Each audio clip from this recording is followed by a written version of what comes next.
Hello, everyone. Welcome to In Full View, focusing on trans masks in media, where we shine a light on the lack of transmasculine representation in entertainment. We're your hosts, Avi Roque. And Yasmaderis Gasiri. And our guest today is Charlie Hano. Charlie is a two-time Artios Award-winning casting director, producer, and gender consultant based in New York City. For the past 5 years, he's worked at the Telsey office, one of the most influential casting offices in theater, film, and television. He's been on the casting team for major Broadway productions, television series, and queer-centered work, is the resident casting director for Breaking the Binary Theater, and a founding member of In-House, an affinity group for transgender and non-binary CSA members. Charlie is also a proud transgender man. Charlie, thank you so much for being here. Welcome, welcome. For people who may not be familiar with your work, tell us about yourself. How did you get into casting? Hi, friends. Thank you for having me. So I could, tell sort of the whole mythos and story of how I got into casting. Most casting directors start as actors because you can't really study casting in school. You sort of have to get into it through sideways routes. And I was about to graduate from a theater school with a degree in acting, and I realized I was pretty unhappy. And I was living in Chicago at the time, so I started interning at Chicago theaters. Wait, I'm gonna take this back. So I always sort of had a peripheral interest in casting. This is a real thing that I started with some of my friends when I was a teenager. We made a Facebook group called Gender Bender Theater Presents, where we would post, this is all the group did. We would post fake cast lists with our friends, but the only rule was that the roles had to be gender swapped, or a bunch of, very mostly baby queers and future queers. It was just a fun way for us to keep in touch with each other. And in college, like I said, I was getting this degree in theater and I was unhappy. And my friend, when I was talking about this, asked me to cast her web series. And I found that I really liked being the person that actors saw first when they came into the room. It was a great way to talk to people. And I found myself feeling pretty instantly very protective of the actors and wanting to make sure that they had a good time. And from there, I started doing a lot of casting internships, and I was building this really lovely casting career in Chicago and slowly coming out as a trans man. I came out of the closet kicking and screaming. I did not want to do it. But I did. And you're here because, Charlie, I want to say that one, we do know each other. We go back to Chicago times. So we both, yeah. Yeah, I was going to say the Chicago connection. I was wondering There if is. there was Yeah. crossover there. Yeah. We ran in the same circles. And I feel like we both, because we both transitioned in Chicago, right? Yeah. Or did Avi, there is a conversation that I remember us having this conversation so clearly, but the thing that I remember is I have this terrible bob haircut. I'm wearing a button-down shirt and I have this terrible bob haircut. And we're talking about very early things. Oh, I love the origins, the seeds of that. Yeah, no, I mean Chicago, I feel like it's rich in opportunities and especially for actors and creatives. But yeah, that's where you started veering into the casting sphere, right? In that world. Yeah, I was a member of this organization called the Chicago Inclusion Project, and theaters we were essentially a group of freelance casting directors, and theaters would hire us to work on shows that they were struggling to cast, or sort of intuited that they would struggle to cast. A couple of theaters just had us, do their season year round. That's right. I remember that. I remember Chicago Inclusion Project. Yeah. But then you made your way to New York. Yes, I applied for this casting fellowship, which was basically like a fair wage internship at this wonderful off-Broadway theater, and I got it. And my whole family's from New York. I was born there, so I came back to New York, and it was an 11-month program. And from there it kind of feels like I can get it feels like it's sometimes like I did that fellowship, got bonked on the head, and woke up at Telsey. Um, but what actually happened was I did that fellowship. COVID happened, and no casting director in theater had a job in COVID. Just no one knew anything. It was very scary. I was fortunate to be in community with a lot of people. And in June of 2021, this wonderful musical theater organization called Ring of Keys asked me to speak on a panel called Queering Casting. And, I did that, and it was a lot of fun, and I was pretty vulnerable in that panel. And the next day, I got an email from someone at the Telsey office asking if I could Zoom with Bernie the next day at 8 a.m. And 2 weeks later, I had a job. Wow. Oh, wow. That's incredible. So from the panel, someone from their office was there. And he was there. Yes. Oh, he was there. Wow, Incredible. Charlie. That's also great to hear, because I feel like sometimes people forget, or they don't think of the higher ups who keep the wheels of the industry moving, going to these events, and they are there, and that's why it is important to put yourself out there, even if it's scary to say yes to things. Because what are the chances? Because you've been with them ever since, right? For the last how many years? 5 years now. Wow, 5 years. That's a good chunk of time. It's something interesting you brought up, because I've been getting back into theater myself, particularly musical theater, since The Voice has settled and everything. And I thought it was interesting how you said you were interning specifically for a theater house.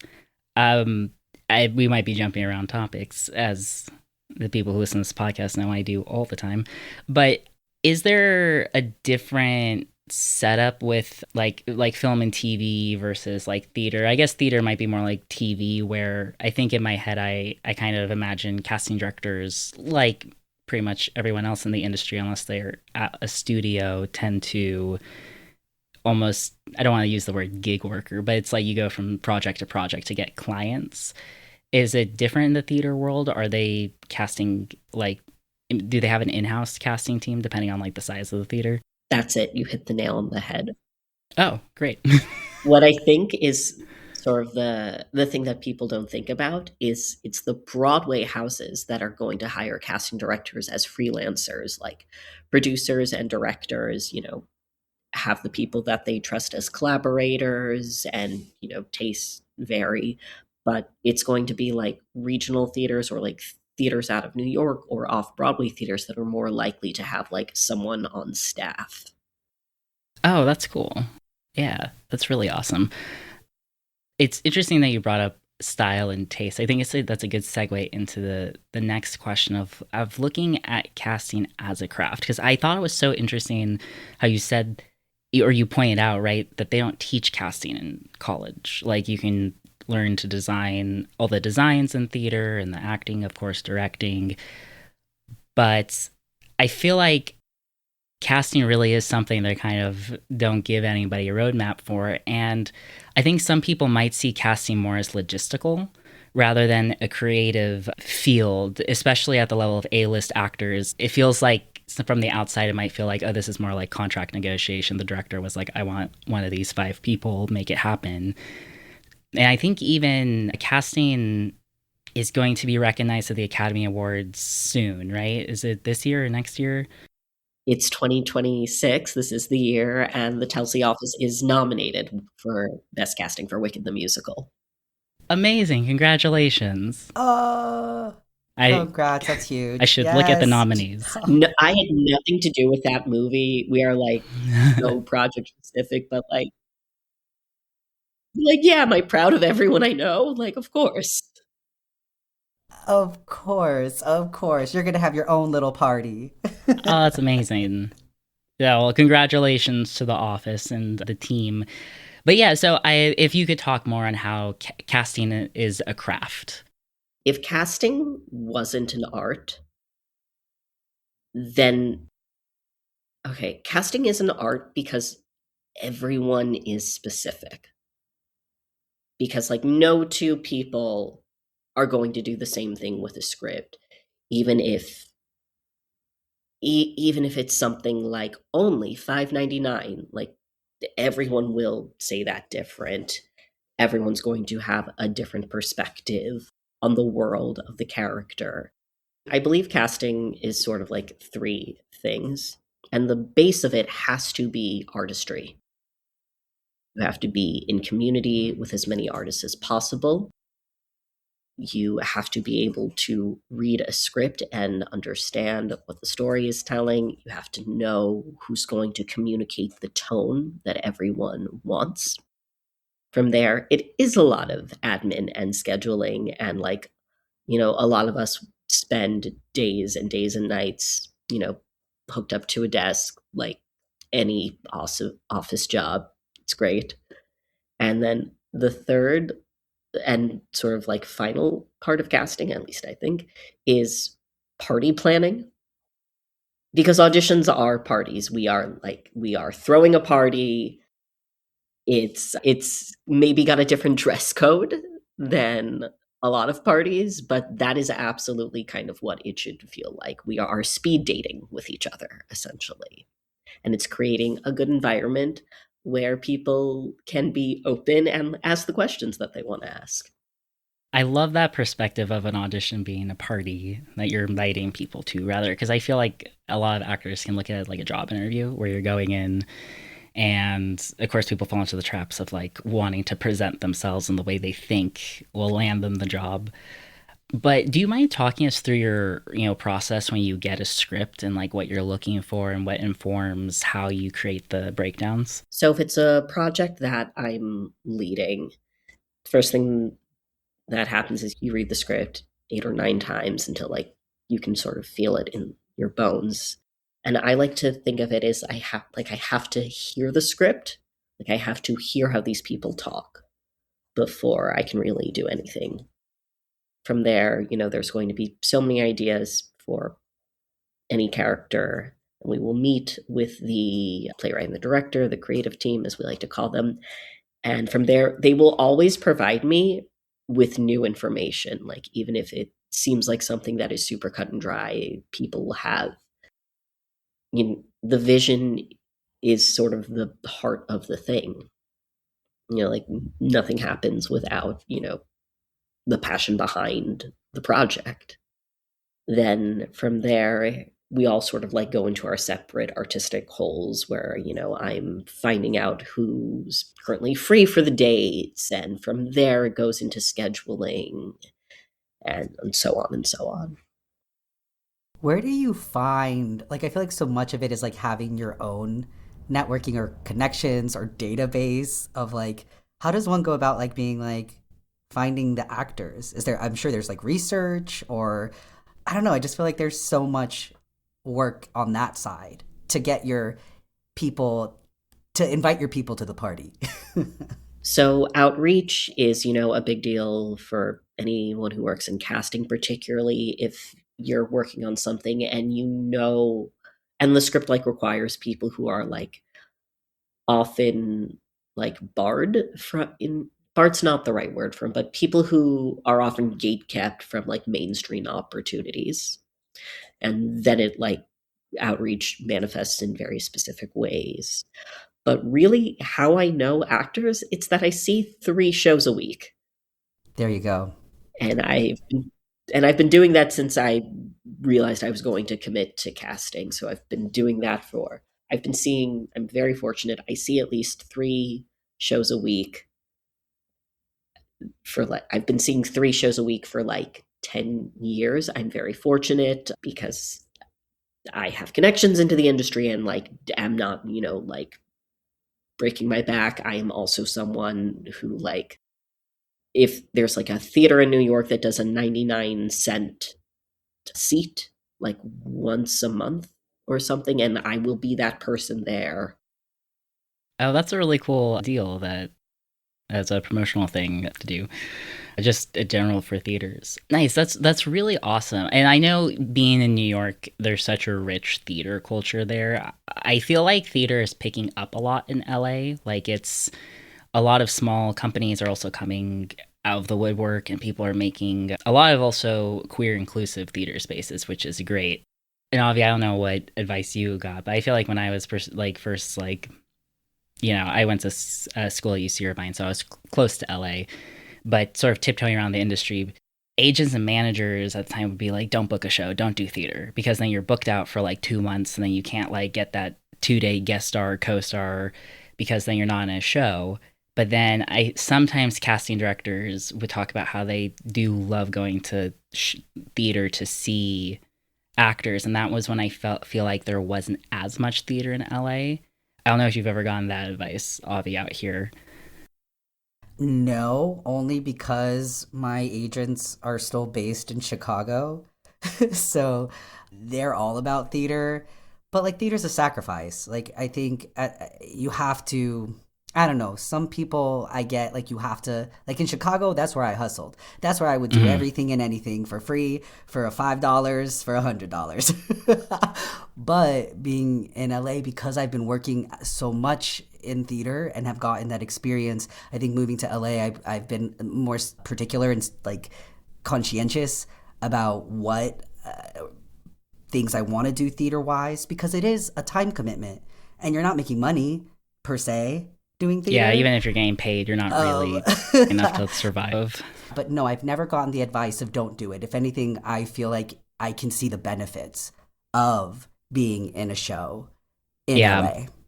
Yeah, and I feel like it's not universal. Like my manager is always very supportive when I'm doing a new musical. But Charlie, what do you think though? I feel like Yas and I are like, yeah. Honestly, it's so wonderful to hear the two of you talk about this because quite frankly, theater, like, yeah, I expect actors to drop out of a play when they get a TV thing because everyone needs to eat. No casting. I'm not going to speak for everyone, but I can't imagine being angry at an actor for like dropping out a play to like go to like be on a TV show. I expect everyone to book a movie at any given time and like it's like very Buddhist, it's very like radical acceptance based, just like nothing is the end all or be all and no one's holding grudges about that. Life is too short and that's like not practical. That's great to hear. That is good to hear because I feel like I have talked to some people where I'm like, it's a buddy of mine, he booked this theater thing. It was paid, but he like unfortunately like verticals are what are kind of supporting everybody right now. And he hates doing it. He loves doing theater, but the vertical paid more and he had to drop out. He gave them notice and stuff. It wasn't like we open tomorrow, right? And they were supportive. They were understanding. So I think it's a good reminder for even for myself as someone who's like, I mean, I need a little break. I just did 42nd Street and my God, I'm still, my shins still feel it. But it's good to remind, like for me to hear, but for other people who are listening that there are people who in the industry who are like, we understand, you need food. Yeah, we have to take care of ourselves, right? But I get there's that fear of like burning a bridge. But again, like I think we gotta look out for ourselves as artists. It is a career, right? It's a job, so it's business. Yeah. And I know you brought up, which I know we want to get into in depth, the people who are gatekept. But have you ever been in a situation, like depending on, I guess, the type of projects, because I know you take on a lot of queer forward work, where you've had to, and it doesn't even have to be like a specific, like, you know, trying to cast a trans person in the role or queer person, the studio's like, we can't make this too queer. But what's it like having those conversations or trying to balance the artistic vision with the responsibility to actors in the community, but then also the wants and desires of directors, producers, and studios? That's a great question. And like, that's what the memoir will be about. It's finding what everyone's, I don't want to say tolerance, but I guess you have to find out where everyone is coming from. It doesn't happen often where I actually will I can say this with like full profound confidence. I've never worked on anything where I thought, "Oof, I can't see trans people for this. We can't do that." That has firmly never happened. There have been, projects where it's like, Mhm. not that role, not that role, not that role for whatever reason. I found that people are generally pretty open to what I like to call, I'm sorry if this is like an annoying, not annoying, I'm sorry if this is like a weird way to talk about it, but there is like queer famous, there is trans famous, there is gay famous. And sometimes it's just showing someone that the ways that gay famous is Mhm. quantifiable. There's been a really, with everything that's happening right now, there has been a really beautiful rise in sort of like visibly queer theater happening in New York. Oh, Mary is a sensation there. Did you have a chance to see it? I sure did. I have like a personal story about like seeing O'Mary in like kind of a messy situation.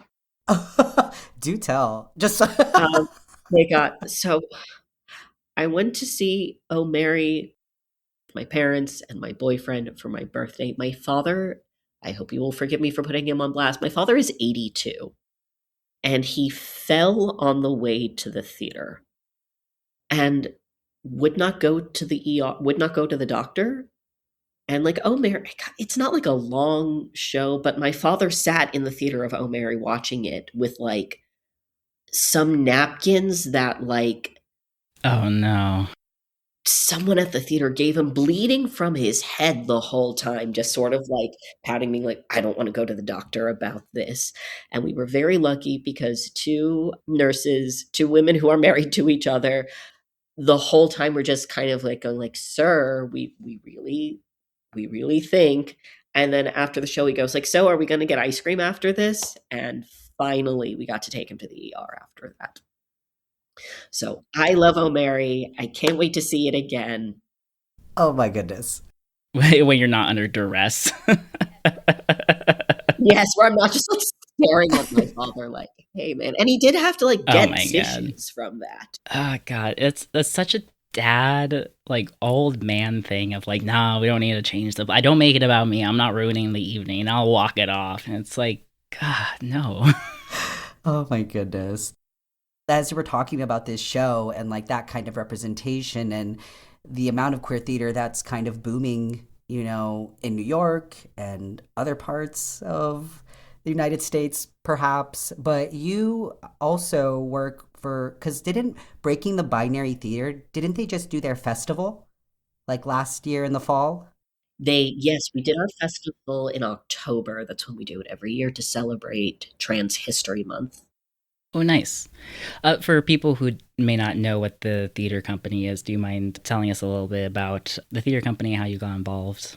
Of course. So, okay, so Breaking the Binary, it is a theater company that, you know, all creative decisions are made by members of the trans, plus community, trans and non-binary plus community. What I really do with them is every year we do a theater festival of readings of new plays, which is a reading. It's a reading with like a presentation, which means like the actors are not memorized. They're going to have like scripts in hand. There's going to be someone, an actor paid there to read stage directions. And every year in October, we do a week of a different new play or performance art piece every night. And I'm in charge of casting that. It's been a really sort of special moment in my career. The founding artistic director, George Struss, is a star and a legend. And George and I met because when I was an assistant at Telsey, they were an assistant at a theater where we did the casting for them. And that's how George and I met. Oh, I love that. That sounds really awesome. That's interesting with the like a performance art piece. You cast those too, or do they bring in people? Because I can't imagine what the process is to cast a performance art piece. For the performance art pieces, it's usually people performing their own work. I have cast performance art pieces, but usually for BTB, it's their own. Oh, and I will be kicking myself if I don't mention this. Breaking the Binary was nominated for a GLAAD Award this year. Incredible. What? Oh my goodness. For special recognition for a one-night performance we did of The Drowsy Chaperone in concert at Carnegie Hall. Felt like it was a trans takeover of Carnegie Hall, essentially. And The Drowsy Chaperone is a beautiful contemporary musical written in the style of sort of like golden age, old-timey musicals. It's very special to a lot of theater nerds. Self-identified here. No, I know. It's like I got chills at literally at the idea of Carnegie Hall being taken. I mean, that's huge. That's amazing. We've said this many times. We'll keep saying it. We love GLAAD. Hopefully they'll sponsor us again. That's why we keep saying it. No, we genuinely like GLAAD. We love GLAAD. I'm like, oh, we just like you. No, we love GLAAD. Yes.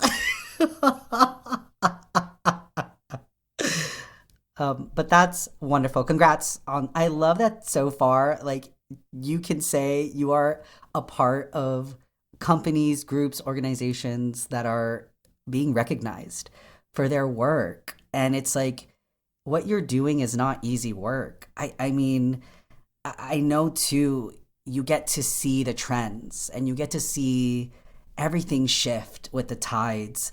But I kind of do want to pivot a little bit into talking about what you feel is lacking in trans masculine representation. I know we're kind of diving into like trans masc rep as this podcast where we talk about trans masc representation, but where do you think we're like sparse and lacking?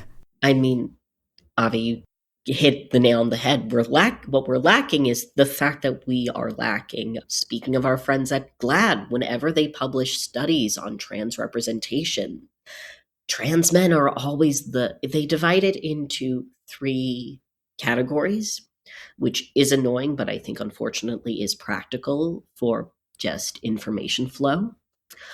It's trans women, trans men, and non-binary actors. And trans men always have the lowest number out of those 3 groups. I don't know why. I have like theories, but it's not based in fact. It's like because I spend so much time thinking about this. Yeah, the osmosis of being ingrained in the world. We'd love to hear your theories. Okay, and I want to say this is less about casting, but I do think it's much more of sort of a larger picture thing. People don't know what trans men look like. No, I laugh because it's true. Oh god, that was so honest. I wasn't expecting that. I have been in like situations where there are actors who I know these are my friends, so I know that they're trans men. And if you asked them like anything about their gender, like they think that they are so out and proud, they are hashtagging trans men in their Instagram photos, they have the flag in their bio, and people will ask me, but how do you know? I'm like, because I saw him read poetry about his top surgery. What do you want me to say? Like, oh yeah, I know. We were the episode that'll be coming out before this one. We were just talking about how we asked each other how could we show more trans masc rep, and I was like, just take someone's shirt off, top surgery scars, like it. You don't have to mention they're trans. We don't have to write like it's not. I will say I feel like a bit of a class traitor because I had keyhole. Oh, nice. Right. We talked about that too. We did. Yeah, we did recognize her. Yeah. Because I was on the fence for Perry, but everyone needs to make decisions for themselves and their bodies. But yeah, I mean, we also talked about that with Maze, who we had earlier on the podcast, about how they're cast as teen boys, and they're in their 30s. And Bex Taylor Klaus, just I forget the movie, was just in a high school. I'm like, I only see trans masks as like teens. And I'm like, I know we get like the trans fountain of youth and everything, but I'm also like, unless you're like a Brian Michael Smith and you carry that physique and stature, I feel like you can kind of, there's more opportunities, it feels like, for that type too as a trans man, because like what is masculinity and what is that body type? So I don't know. I think it's such a vast spectrum, but it's like, I don't know. I'll speak for myself personally. I still feel like I don't know where I belong. There are a few things that like that makes me think of, and I don't know if we're allowed to talk about this, so like bleep it out if we can't. But something that made me feel like, I don't know, like just like not in the world. It made me feel like beyond gaslit, I guess. But a few years ago, there was like some cisgender man that a conservative news outlet was like making fun of and calling him a trans man for being like people's sexiest man alive. And they didn't even talk about Brian Michael Smith. the actual trans man on. And I wanted to be like, you like, but we did that. We did that, and it was we've done it twice now, and it was great. And you like, what would you do if you knew? Nothing. Like, I think it's because like people, Right. there is a gap of information about us, which ultimately one of the reasons I feel so vehemently passionate about trans people playing trans roles is because that's the easiest and most effective way to show people what we look like, which makes it harder for people to be afraid of us. Yeah. It is interesting that it feels like it comes down to looks, which I feel like is every actor's like nightmare to hear when it comes to casting. But I do think there's this reality of, you know, I guess we're just not as sensational. Like, we're not as sensationalized by the media. And, like, there is that, history of our ancestors when they transitioned in, like, the 80s. The second they could go stealth, they were encouraged to do so. So there wasn't the visibility that a lot of trans women, especially trans women of color, were doing, on the front lines fighting for rights. So I feel like we literally haven't been in the media. But it's interesting where it's kind of like, I think also we don't really serve the agenda that they're trying to promote, right? Where it's like, because theoretically, if like, well, I mean, there's like no trans women except for one who like even dominates at sports, but then like look at trans men in sports are like, if they there was multiple trans masculine people at the Olympics that no one talked about because it doesn't feed into any narrative. Chris Moisture is politically inconvenient for people, so it's easier not to talk about him. I think I think about this a lot. Trans women are never allowed to be children.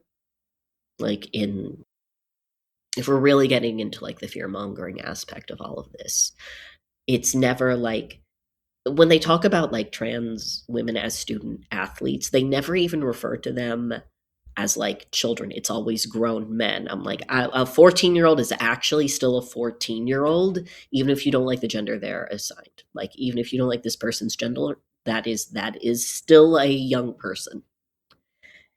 And whereas I feel like trans men are not allowed to be adults.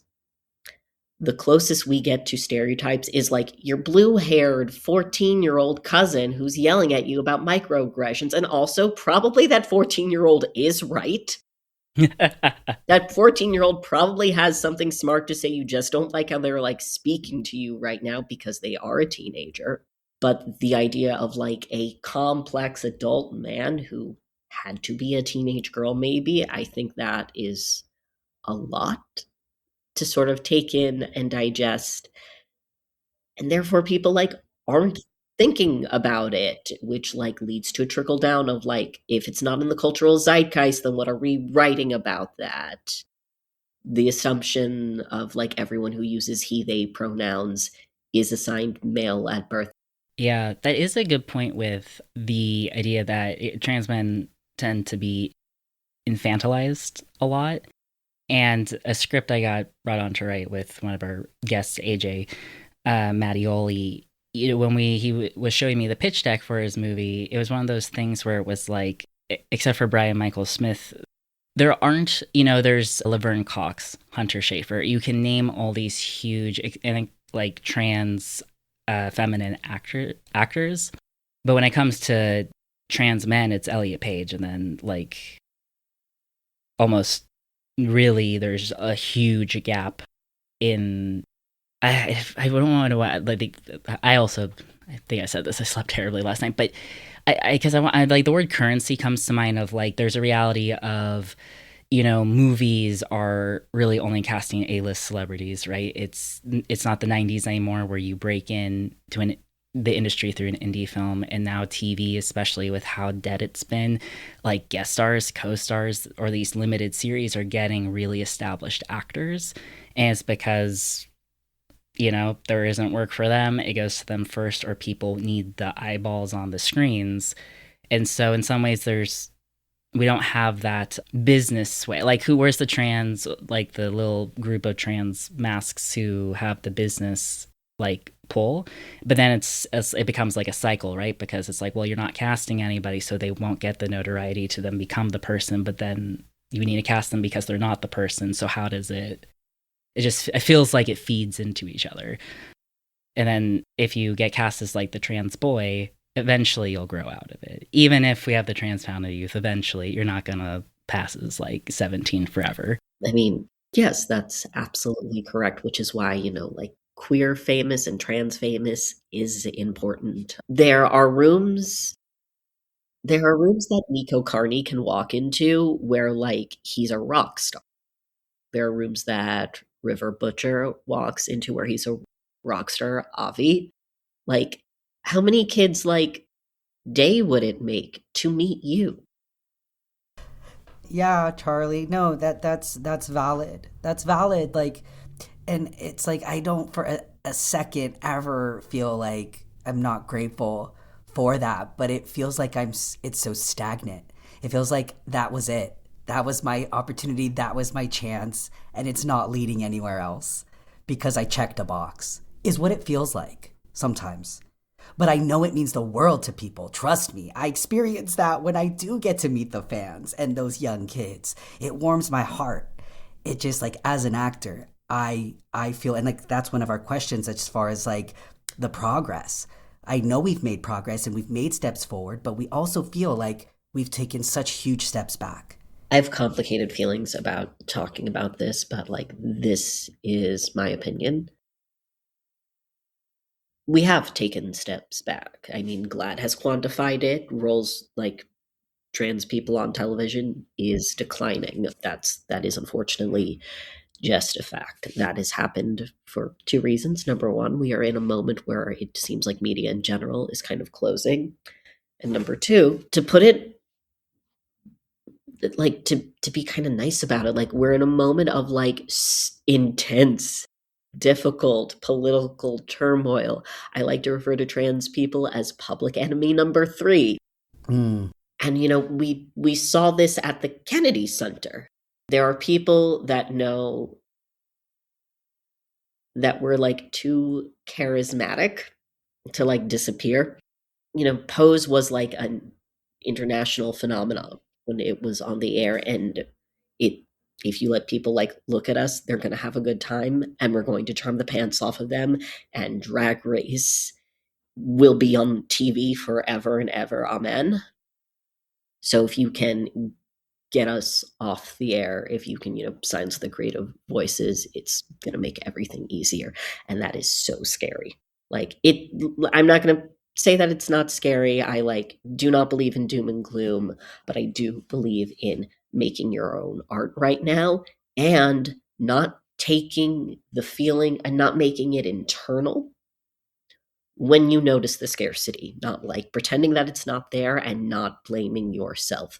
Like blame is a weird world, and like blaming the world and sort of throwing your hands up and cursing up the sky does not help all of the time, but like you can microdose.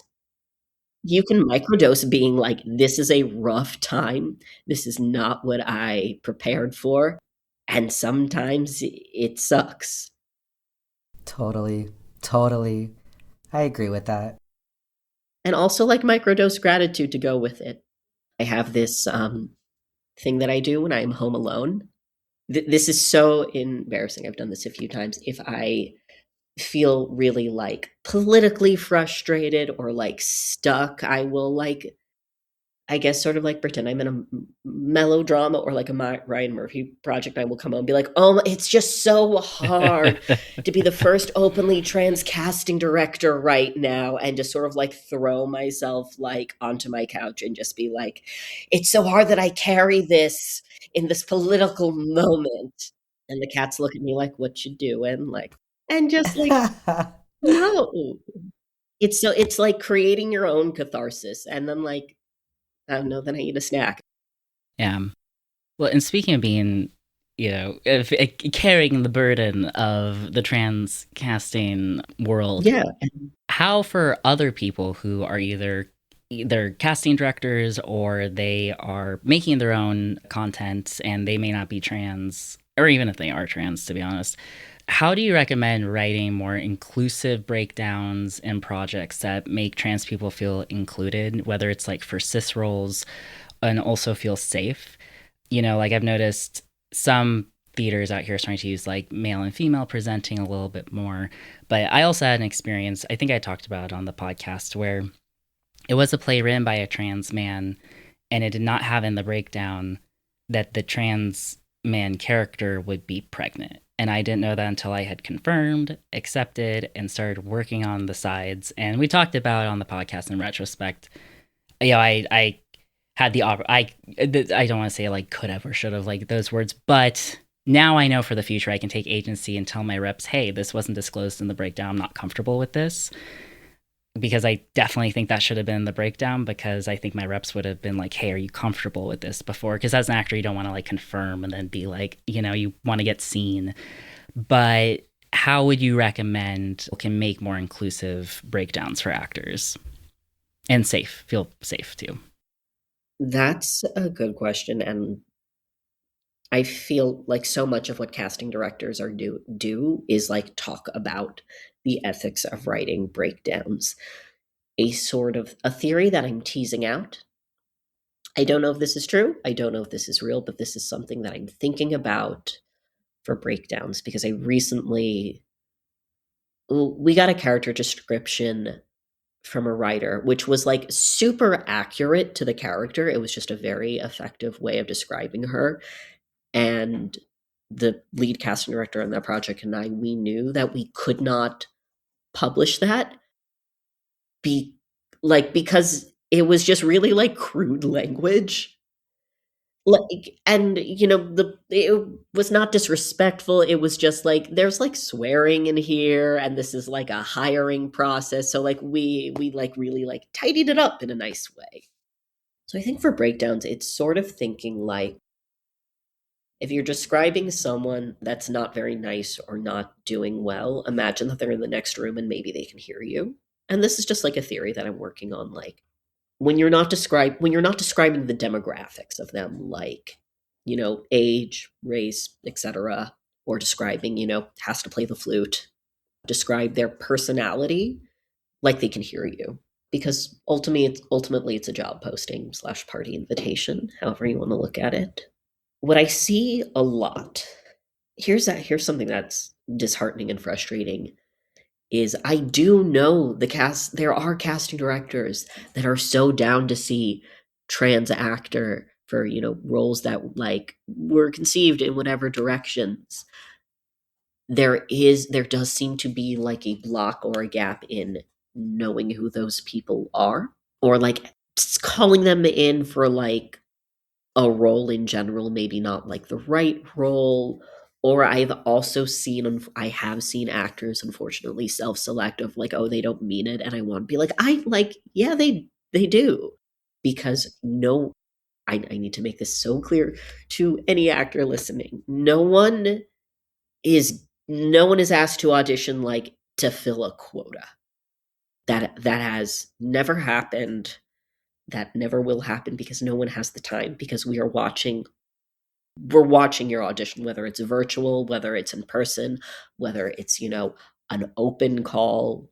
We are watching all of them. And I am someone who watches self-tapes like I'm watching like a football game. I love that, Charlie. Speaking of self tapes, Yes. is there is more of a surplus and abundance now, right? Yes. With auditions not being in person and being more self tape. Now, does that make the job a little harder because now it opens up the pool more, or not really? Or like, what is the change if there has been any change with how you do your work? Is there a change? So for, theatrical casting for things on stage, what we've essentially done is there used to be like pre-screens, really, when you would, and some people still do this, when you would, like, an actor would come in and audition for the casting team, not with the writer and the director. Now we are doing the self-tapes. I do think self-tapes are more accessible. I do think that means we can see more people. It does allow, like, the person who's like, hey, I'm in tour out of state, but I'll be back by your dates. That's fair. Yeah, but then does it make it harder to get the job? Does it make sense because more people are being seen? I'm just like, listen, is there a lack of jobs out there? I mean, well, yes, there are a lot of jobs Yeah, out there. let's I'm be. so sorry. We're getting real, and that's the truth. Yes. That makes sense. That makes sense. Yeah. Well, something I've also heard from self-tapes is some people have found, and I know people also do like virtual callbacks like on Zoom, so maybe that helps, that people have found from a self-tape, once they get the actor like on set, they're actually not flexible, like they can't take a direction because the casting director doesn't have the opportunity to give them a direction. And because I know a lot of people, right? Not a lot of people who can afford it, especially for a big audition, might film it with a coach. They have someone there drilling it with them, and then they show up on set and there's no flexibility. Is that something that a redirect is important and that maybe has made it harder? Or is that something that when you're watching a self-tape, you're like, oh, this actor feels free and improvisational, we can probably work with them? I'm not sure if that question quite applies to what I do because we do see them in the room. Oh, okay. Yeah. Yeah. And the most important thing that we're going to learn in the room in general is how they work with the director, is how they work with the writer. Yeah. Because even, in person with me, that doesn't mean they're going to, feel the same with the creative team because I'm not going to be there. Yeah. That totally makes sense. You brought up how a breakdown is a job post. That's basically what it is. Yes. And something that was brought up in a previous episode with our producer is, as much as we want to have queer actors, especially trans actors in trans roles, in in every role, whether it's behind the camera or in front of the camera, legally, you can't ask people, right? I mean, if it's a job, I'm assuming that's not something you can just flat out ask people. Maybe it is, but how do you navigate that? I want to say correct. We absolutely cannot ask you anything like that. What I strongly encourage actors to do when they are, like, anytime you're auditioning for something that is, very, very specific and that's who you are, just like say it. I encourage actors who are like earlier on in their career to like get websites and things like that. But we are looking for the flags in your Instagram bio. I'm so sorry. That's so funny. I gotta add mine back. Damn. I mean, that's important. We're in the digital age too of like social media marketing yourself, branding yourself. Like, I feel like that there's been a boost in that, and that makes sense. I know it might be challenging for some people when it's like a matter of safety, and I know there are some obstacles and barriers there sometimes, but if you can be visible and out and proud, then it sounds like include that so people can look you up and search and see and can make the but can make the educated guess that you are trans or that you are this or that. But I don't know. I feel like you've already been giving such lovely advice. But I feel like, as a casting director and a person in that world, like, what else could you say to actors, trans men and trans mask actors? Like, if you could give a little some nuggets of wisdom and advice, what would that be? That is a great question. And also, there's I could talk about this for a million years and go. And another thing for the rest of forever. Here's a big one that I feel. Don't make the decision for the casting team. Please don't decide how we see you. I had a conversation with a trans actress not too long ago where she was like, "Oh, I play villains because I'm tall." And I'm like, I've never thought about that. Height is in fact not a moral qualifier. Yeah. Right. Yeah. The way we will get in our own way and prevent ourselves because we're making those decisions. I think that's great advice, right? Yeah, don't make your decision for the casting director. I like that. And if you're not going after what you want, how will we know it's what you want? I want everyone to know, I feel like, so because you can't, there's only one college in the United States where you can get a degree in casting. This is sort of my favorite metaphor to use about this. I think if young actors and young writers and young directors and all of us could see young casting directors in college, make a fool out of themselves at a party with you, or God forbid, take an acting class with you at 8 a.m. and see how nervous we all are about public speaking. I think then it would be really demystified, because I think it feels like casting directors, we show up fully formed at, 45 and with a bunch of credits, and we're wearing blazers to an audition and we're trying to talk to you, and who wants that? But it's it's a very normal job, and it's a wonderful artistry. It is a blessing. It's amazing, but it's not no one's plotting against actors ever. You do not do this if you do not love actors and if you don't love making art. That is why we're doing this. Yeah, I've heard that casting directors, they want you to do a good job. Yeah. They're there to support you. You know what I mean? So I think that's also great to hear and affirming. Yeah, because I think especially as newer, younger actors are coming up, casting directors kind of become almost like the magic key to the industry, right? We have to get past I don't want to use the term gatekeeper, but I'm literally imagining a castle with a moat and a gate. I am curious from a casting perspective, and maybe it's just a personal thing, is there something that really makes an actor stand out for you? There are lots of things that make an actor stand out. The thing that I am looking for is someone who is someone who's connected to the text, someone who's who can at least, who cares about the thing in the moment and has worked hard on it and has a perspective. Something that my pet peeve, if I'm watching an audition, is it doesn't matter if you are playing someone who's objectively the scum in the earth. If I can feel how much you hate the character during your audition, no one wants to watch that. No one's going to watch 2 hours of that, or, however many episodes on Netflix. Some of the nicest actors I know only play villains for whatever reasons, and they find the humanities of these guys. That's great. It makes me think of being on the character's side. I remember that from acting school. It was you have to be 100% behind your character regardless of what those traits are. Yeah, that's good. Yeah, it makes me think too of being settled and locked in and understanding a character.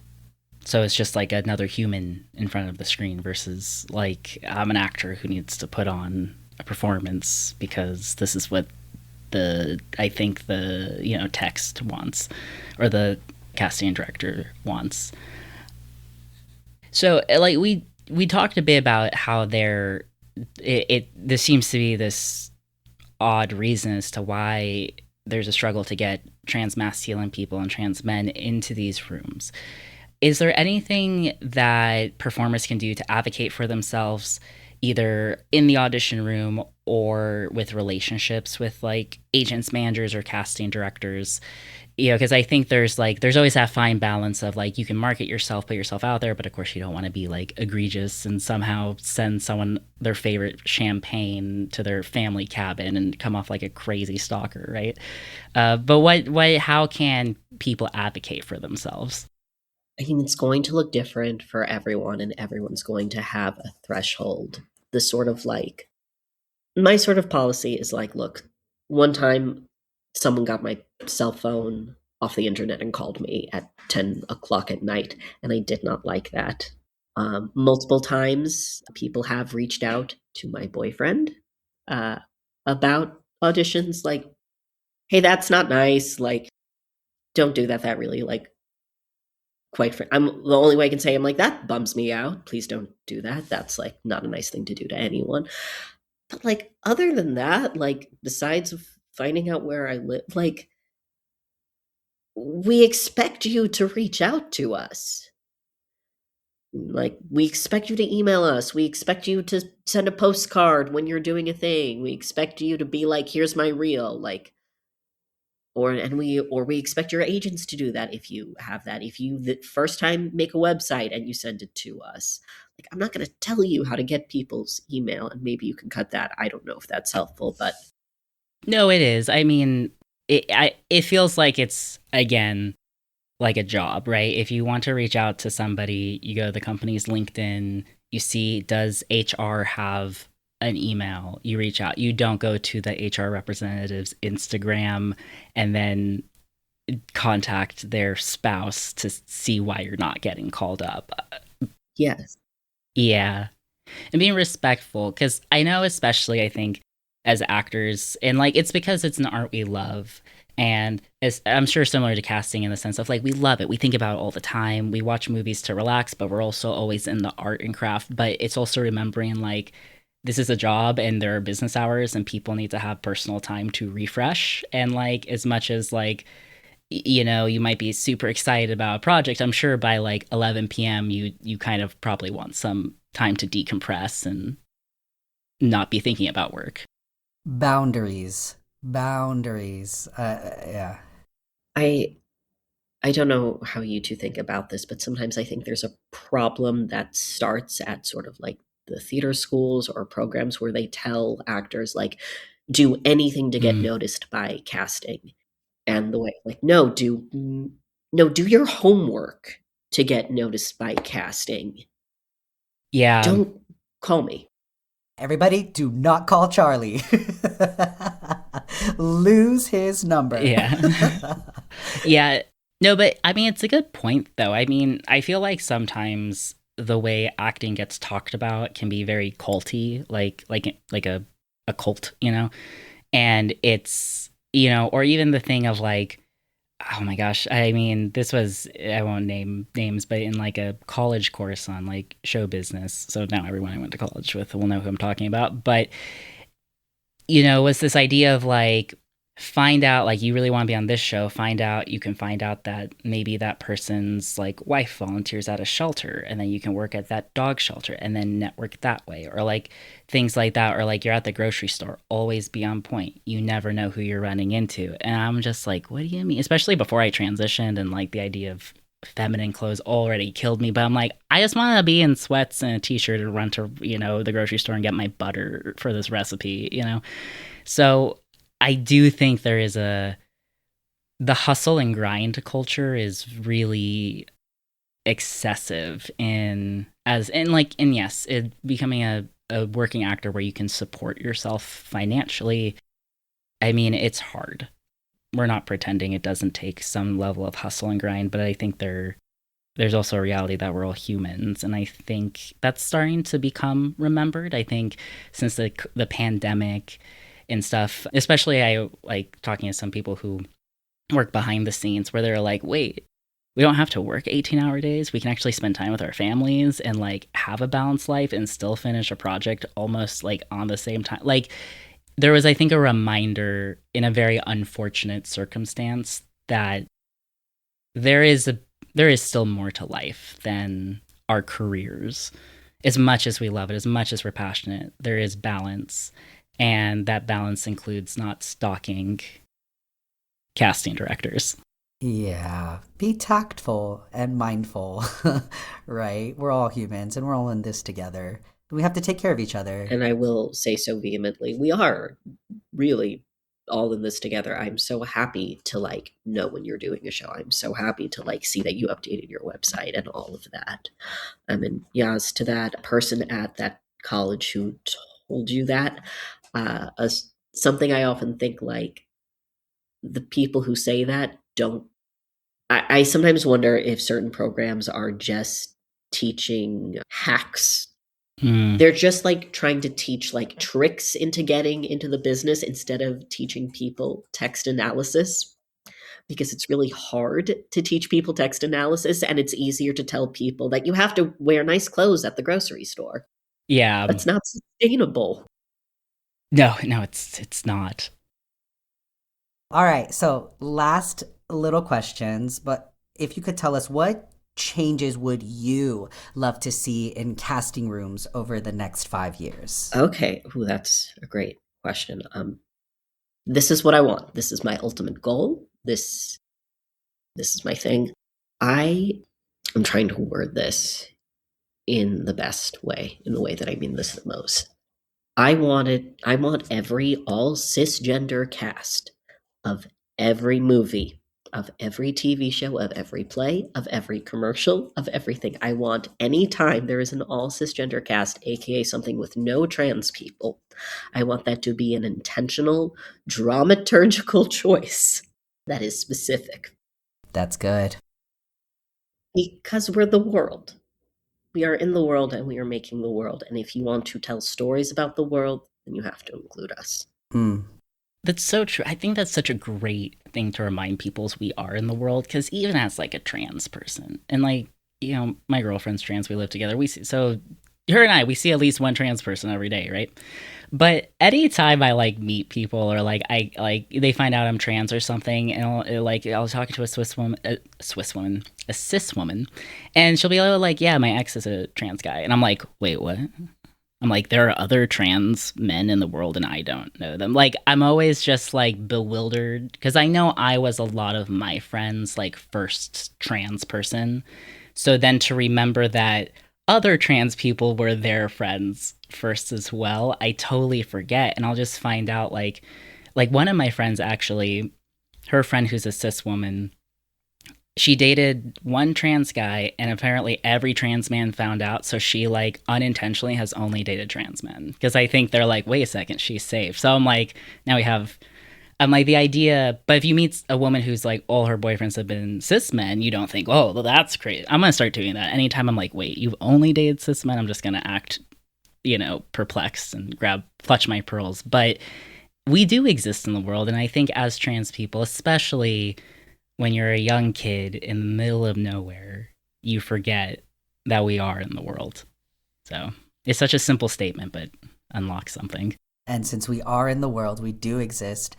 But what about the hope? Like, what gives you hope about the future of transmasculine representation in theater and screen? Y'all, I'm going to be so honest. This is something that my therapist has said to me, and I do believe this. Hope is overrated. I don't care about hope. What gives me hope about trans representation? Hope is overrated, and I do believe that. And I also know it's going to happen no matter what, because sort of at the end of the day, because people, put all of Shakespeare's women in pants, and we were there then, and we were doing pantomime for hundreds of years, and Gladys Bentley was in Harlem doing her thing. So no, it's not hope. That feels too like vague. I think we're inevitable. Yes. Chills. Yeah, I love that. That is great, Charlie. Oh, man. That's powerful. I think that's a powerful thing to end on, to be honest. I love that. Yeah, gorgeous. Well, shoot. I mean, usually we end by saying, like, what is a happy memory of yours? We can still, but I feel like my Pisces self is already tearing up at this. That really was like a mic drop. I love that. But yeah, we always end with every guest. Also, if you can speak to a like one of your or top three, like a happy memory. Anything, it can be translated. It doesn't even have to be translated. It can be work related. It doesn't have to be work related. But is there any happy memory, like a happy memory that you have and hold near and dear to your heart? So I've had the same best friend since I was 2.5. Wow. I won't say how old I am, but there's never, my best friend, her name is Ruth. There's never been like a point in my life where like something has happened to me and like she didn't know immediately, or I didn't want to go tell her, or like want her advice. I don't have any siblings. So this is like really like that relationship in my life. And we celebrated a big like friendship milestone of like how many years I'll clue you into how old I am. We celebrated 30 years of friendship a few years ago, and we took a vacation together, and I'd never like traveled with like a friend, and we were both having like bears of a year, and we were in California, and like every day we just like it was just like such like a beautiful, like I was inundated in community and like isolated and safe, and we were in the most beautiful place in the world, and we like greeted the ocean every day, and we were there long enough that like I now know what her like favorite coffee drink is at this one coffee shop that we can't find anywhere else. It's like this coconut like chocolate thing. Oh, that's special, Charlie. That's special. 30 years, like that's wild. But like I'm so happy that you have Ruth. Like that's, friendships are as equally as important as like romantic partners if you have one. That's a short film right there. It would have been, I will say, it would have been such a boring short film, because then I would have been like, and then they had another nice day. I kind of love that. But that's awesome. Charlie, before we like sign off, where can people find you? And I mean, I don't know if there's anything you can talk about coming up with your casting work, but if not, no worries. But yeah. So I've got a few things. You can find me on Instagram at Charlie Hano. Hano is Hano. My website is hanocasting.org. Hano, Hano. There are 2 shows that will be opening on Broadway this year where I'm the casting associate of. One of them is Titanic. The other is Dog Day Afternoon. These will open later on in 2026. Come October, if you're in New York, check out Breaking the Binary Theater. We would love to see you. If you are in California, there's another show where I was the casting associate on. All My Sons is opening at Berkeley Rep on February 25th, which is the day after my birthday. Oh my gosh, that's the day before my birthday. On the 26th. Oh, wait, so you're both Pisces? Yes, and like... You're the second Pisces guest we've had. I love it. I love it. Well, congratulations, Charlie. Honestly, it's been such a gift to, since, I've known you for a while, but to see how you're thriving and the wonderful work you're doing is truly inspiring and admirable. And just thank you again for taking the time to join us on our podcast. Yeah, this is wonderful. Thank you so much. This has been such a gift. I don't know if this makes sense to put this in, but this is something that's kind of important to me to say. Sometimes people ask you how you're doing, and they're talking about sort of the larger political things to say. And I'm very fortunate that I get to say this. I have my dream job and I'm in love. How could I complain? Boom. Right there, everybody. Charlie, thank you. Thank you so much. And thanks everybody for listening, and we'll catch you next time. All right. Bye. Bye.